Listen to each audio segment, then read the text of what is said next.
Every history book tells you the Titanic sank. What they don't tell you is that you had a ticket. Tonight, you're on it.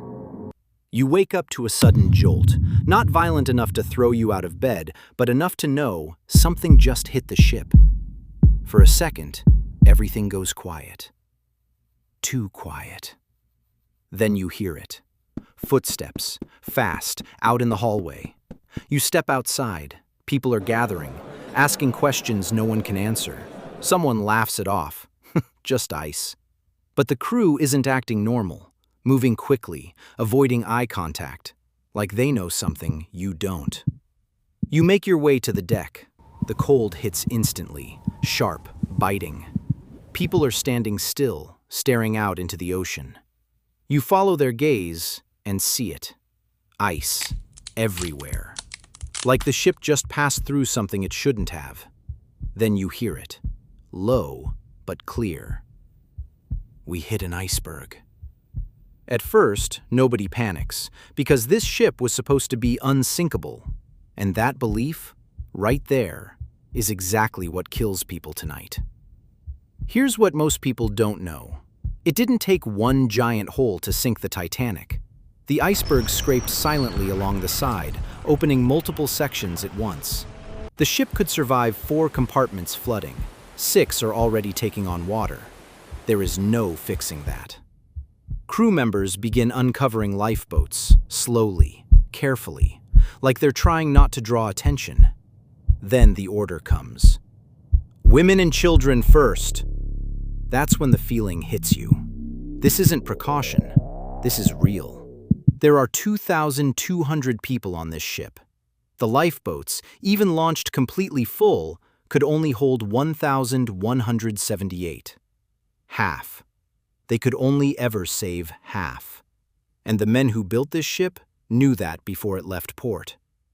People hesitate at first. Some refuse to board, not believing it's actually going down. Because of that, the first boats leave half empty. Seats that could have saved lives, floating away in the dark. Then the tilt becomes impossible to ignore. You feel it under your feet. Water is swallowing the lower decks. The calm is gone. You push forward, trying to reach the boats, and then you're stopped. Not by chaos, by control. A crew member blocks your path. Because of where your ticket says you sleep, you are not getting through. Not because there's no room, because of your class. Third-class passengers were held below, while first class boarded boats that left half empty. You reach a lifeboat just as it lowers. There's still space. You grab for the edge. Someone knocks your hand away. You stumble back and watch it descend without you. The water temperature that night was 28 degrees Fahrenheit. Most people who entered it were dead within 15 minutes.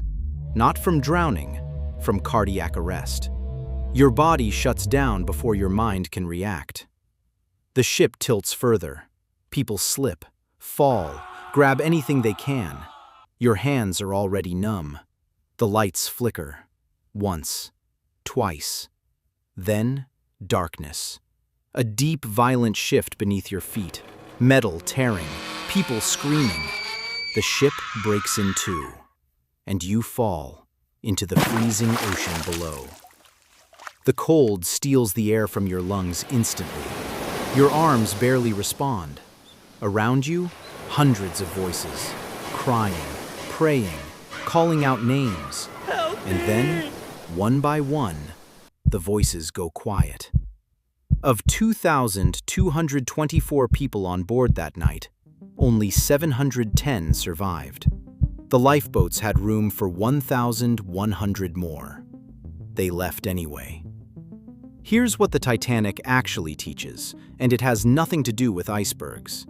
It teaches what happens when people in power decide, before the disaster even begins, who is worth saving. The engineering failed, but the class system worked exactly as designed. In 2026, as governments and corporations decide who gets resources, who gets protected, who gets out first, ask yourself, has anything actually changed?